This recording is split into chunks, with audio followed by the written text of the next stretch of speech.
Assalamualaikum warahmatullahi wabarakatuh. Kami dari grup 9 akan mempresentasikan kasus tentang BOS Staffing Planning at BOS Kasatan. Langsung saja pada pendahuluannya, Grup BOS adalah produsen global terkemuka teknologi otomotif dan industri konsumen barang dan teknologi bangunan.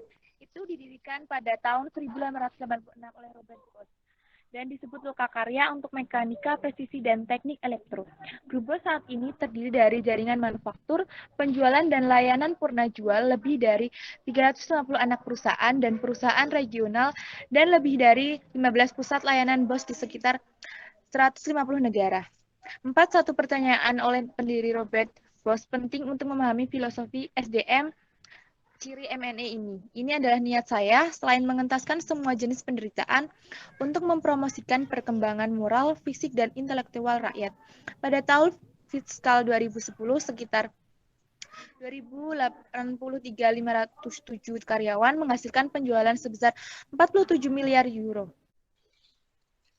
Selanjutnya, untuk pertanyaan nomor 1, jawabannya adalah strategi staffing yang paling cocok untuk kasus Kazakhstan yaitu bersifat etnosentris. Nah, keuntungannya adalah yang pertama, situasi ekonomi dan politik terkontrol. Yang kedua, melatih kepegawaian lokal untuk merasakan atmosfer bisnis global. Yang ketiga, melatih para ekspatriat dalam mengasah kemampuan di bidang bisnis internasional. Untuk kekurangannya, yang pertama adalah peluang promosi terbatas sehingga berdampak pada produktivitas perusahaan. Yang kedua, memerlukan biaya tidak sedikit.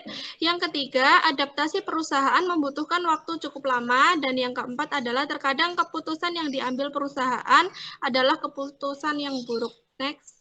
Selanjutnya, untuk jawaban pertanyaan nomor 2, situasi perusahaan yaitu mobilitas perusahaan yang rendah, rendahnya jumlah manajer yang berkualitas, dan mengharapkan peningkatan kualitas pendidikan karyawan. Situasi negara memiliki 2 agama mayoritas, yaitu Islam dan Kristen. Pendidikan penduduknya menjadi perhatian utama. Perusahaan di Kazakhstan tidak memiliki kemahiran dalam menemukan karyawan yang memiliki keahlian relevan, dan PDB pada tahun 2010 sebesar 148,1 miliar dolar AS. Next. Tujuan perusahaan dalam jangka pendek, yang pertama menciptakan peluang nasional negara ketiga dengan Rusia, yang kedua melaksanakan program JAM, dan yang ketiga melakukan perekrutan eksternal.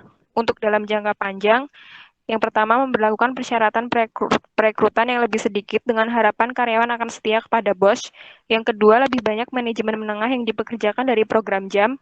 Ketiga, mempromosikan manajemen menengah. Dan yang keempat, manajemen atas masih dipekerjakan dari PCN. Next. Yang selanjutnya adalah tabel penyusunan staff BOS. Yang mana dari tahun 2013 sampai 2020 total staffing yang ingin dipekerjakan oleh perusahaan BOS adalah 203 orang.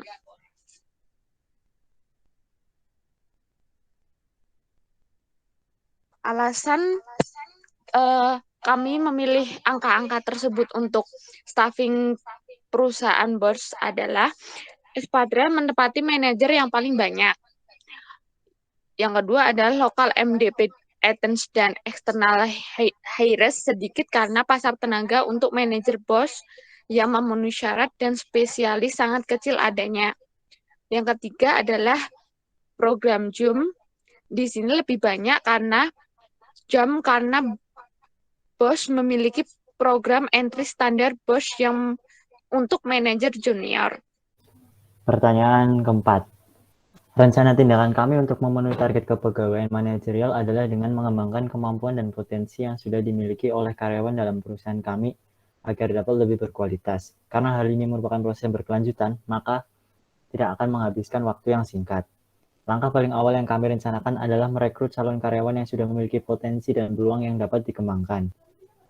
Rencana tindakan selanjutnya adalah dengan menyediakan beberapa program dan pengarahan terpadu terhadap para karyawan sesuai dengan bidangnya, agar mereka dapat lebih menguasai bidangnya masing-masing. Diharapkan juga dengan adanya program ini, mereka bisa menyadari bahwa mereka lebih bisa berkembang lagi demi memajukan perusahaan. Sekian dari kelompok kami. Terima kasih. Wassalamualaikum warahmatullahi wabarakatuh.